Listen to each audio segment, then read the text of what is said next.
भगवान के भक्त का कभी कोई बाल बांका नहीं कर सकता। भगवान सदैव अपने भक्त की रक्षा करते हैं। प्यारे सज्जनों, एक गांव में कृष्णाबाई नाम की एक बुढ़िया रहती थी। वो भगवान श्री कृष्ण जी की परम भक्त थी। वो एक झोपड़ी में रहती थी। कृष्णाबाई का वास्तविक नाम तो सुखिया था, पर कृष्ण भक्ति के कारण गांव वालों ने उसे कृष्णाबाई कह करके पुकारते थे। घर घर में झाड़ू पोछा, बर्तन और खाना बनाने का ही उसका काम था। कृष्णाबाई रोज फूलों की माला बना करके दोनों समय भगवान श्री कृष्ण जी को पहनाती थी और घंटों ही कान्हा से बातें किया करती थी। गांव के लोग यही सोचते थे कि बुढ़िया पागल है। एक रात श्री कृष्ण जी ने अपनी भक्त कृष्णाबाई से कहा कि कल बहुत बड़ा भूचाल आने वाला है, तुम ये गांव छोड़ करके दूसरे गांव चले जाओ। अब क्या था, मालिक का आदेश था। कृष्णाबाई ने अपना सामान इकट्ठा करना शुरू किया और गांव वालों को बताया कि कल सपने में कान्हा जी आए थे और कहा कि कल बहुत बड़ा प्रलय होगा, पास के गांव में चली जाऊं। अब लोग कहाँ उस बूढ़ी पागल की बात मानने वाले थे। जो कोई सुनता वो जोर जोर से ठहाके लगाता। इतने में उस कृष्णाबाई ने एक बैलगाड़ी मंगवाई और अपने कान्हा की मूर्ति ली, सारे सामान की गठरी बांधी और गाड़ी में बैठ गई और लोग उसकी मूर्खता पर हंसते रहे। जब कृष्णाबाई जाने लगी, बिल्कुल अपने गांव की सीमा पार करके अगले गांव में प्रवेश करने ही वाली थी कि उसे कृष्ण की आवाज़ सुनाई पड़ी, अरे पगली, जा अपनी झोपड़ी में से वो सुई तो लेती आ जिसे तुम माला बना करके मुझे रोज पहनाती थी। ये सुन करके कृष्णाबाई बेचैन हो गई और तड़प करके बोली, प्रभु, मुझसे ये भूल कैसे हो गई? अब मैं कान्हा की माला कैसे बनाऊंगी? उसने गाड़ी वालों को वहीं रोक दिया और बदहवास अपनी झोपड़ी की तरफ भागी। गांव वाले उसके पागलपन को देखते और खूब मजाक उड़ाते हैं।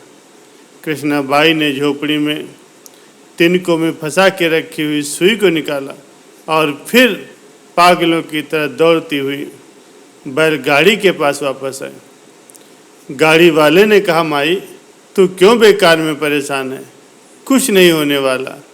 कृष्णाबाई ने कहा, अच्छा चल, अब अपने गांव की सीमा पार कर। गाड़ी वाले ने ठीक ऐसा ही किया। अरे ये क्या हुआ? जैसे ही गांव की सीमा पार हुई, पूरा गांव ही धरती में समा गया। सब कुछ जगमग्न हो गया। गाड़ी वाला भी कृष्ण का अटूट भक्त था। जैसे तैसे भगवान ने उसके भी प्राणों की रक्षा की। प्यारे सज्जनों, जब प्रभु अपने भक्त की एक सुई मात्र तक की इतनी चिंता करते हैं, तो वो भक्त की रक्षा के लिए कितना चिंतित होते होंगे। जब तक उस भक्त की एक सुई उस गांव में थी, पूरा गांव बचा हुआ था। इसीलिए कहा जाता है, भरी बदरिया पाप की, बरसन लगे अंगार, संत न होते जगत में तो जल जाता संसार। प्यारे सज्जनों, जब कभी भी भक्त पर कोई मुसीबत आती है तो भगवान हर प्रकार से उसकी मदद करते हैं। राजा अम्बरीश भगवान विष्णु के परम भक्त थे। उनकी कीर्ति देवलोक तक फैली हुई थी। एक बार अम्बरीश जी ने एकादशी का व्रत किया। एकादशी का व्रत अगले दिन यानी कि द्वादशी को तोड़ा जाता था। व्रत तोड़ने के बाद साधु जनों को भोजन कराना होता था। द्वादशी को जब अम्बरीश के व्रत तोड़ने का समय हुआ, वहाँ दुर्वासा ऋषि जी पधारे।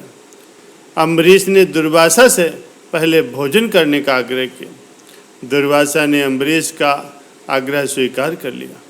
उन्होंने अम्बरीश से कहा कि वो स्नान करने के लिए नदी पर जा रहे हैं। जब तक वो स्नान करके नहीं आते, तब तक अम्बरीश अपना व्रत न तोड़े। काफ़ी समय बीत गया, लेकिन दुर्वासा जी नहीं आया। दुर्वासा जी बहुत मनमौजी ऋषि थे। कई बार तो वो यजमान को भोजन तैयार करने का आदेश दे करके चले जाते थे और फिर लौट करके ही नहीं आते थे। व्रत तोड़ने का मुहूर्त निकला जा रहा था। गुरु वशिष्ठ ने अम्बरीश जी से कहा कि वो अपना व्रत तोड़ दे। गुरु की आज्ञा पर अम्बरीश ने तुलसी के पत्ते से अपना उपवास तोड़ा और दुर्वासा की प्रतीक्षा करने लगे। तभी दुर्वासा जी आ गए। उन्हें लगा कि अम्बरीश ने उनका वचन नहीं रखा और उनके भोजन ग्रहण करने से पहले ही खुद भोजन ग्रहण कर लिया, जबकि अम्बरीश ने भोजन किया ही नहीं था, सिर्फ तुलसी का पत्ता खा करके अपना व्रत तोड़ा था। क्रोध से कांपते हुए दुर्वासा ने अपनी जटा से एक भयंकर राक्षस पैदा कर दिया और उसे अम्बरीश का वध करने का आदेश दिया। अम्बरीश दुर्वासा से क्षमा मांगते रहे, लेकिन उन्होंने तो जीत पकड़ ली थी। हार कर अम्बरीश ने नारायण का स्मरण किया। भगवान नारायण ने अपने सुदर्शन चक्र को आदेश दिया कि भक्त अम्बरीश का अहित करने वाले का वध कर दे।